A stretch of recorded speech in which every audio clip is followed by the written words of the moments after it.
নমস্কার, কেমন আছেন সবাই? ভালো আছেন তো? আপনাদের আশীর্বাদে আমিও ভালো আছি। তো বর্ণালী লাইফস্টাইল ব্লগে তোমাদের ওয়েলকাম। দেখো, দেখতেই পাচ্ছ পুজোর বাসনপত্র গুছাচ্ছি। হ্যাঁ, বৃহস্পতিবার মানেই হচ্ছে রাজ্যের কাজ।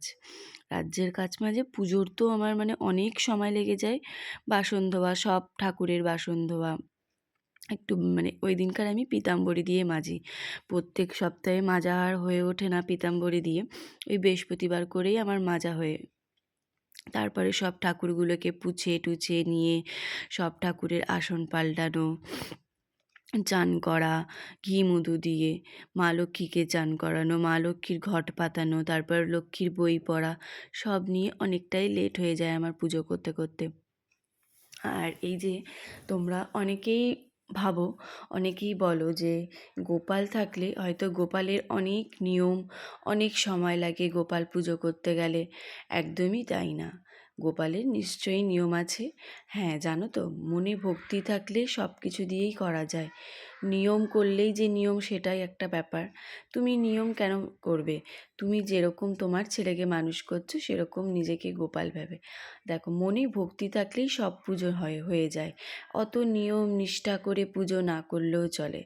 আর গোপালকে 3 বেলা খেতে দিতে হবে এমন কোনো মানে নেই।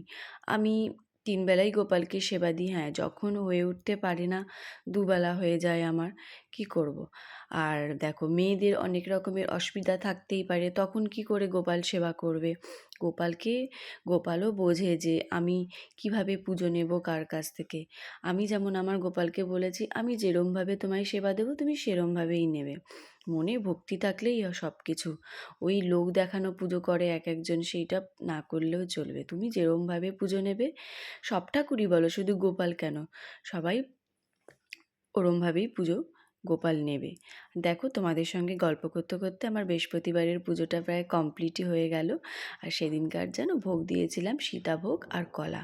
বর্ধমান থেকে সীতাভোগ আনা হয়েছিল। আমার মা বাবা আগের দিন মামাবাড়ি গিয়েছিল, তো আমার বাড়ি এসেছিল, তো সেদিনকার সীতাভোগটা দিয়ে দিয়েছিলাম। ওইদিকে করে পুজো চলে হয়ে গেল। এসেছি রান্নাঘরে। শিবরাত্রির পরের দিন তো আমি আজকে নিরামিষ করছি, তোমাদের রান্নাটা দেখাচ্ছি, দাঁড়াও। আলু কুমড়ো দিয়ে তরকারি করছি, ভাত অর্ধেক ফুটিয়ে আর আলু দিয়ে পোস্ত করবো। তো আমিও ততক্ষণে রান্নাটা করতে থাকি। এখানেই ব্লগটা শেষ করলাম।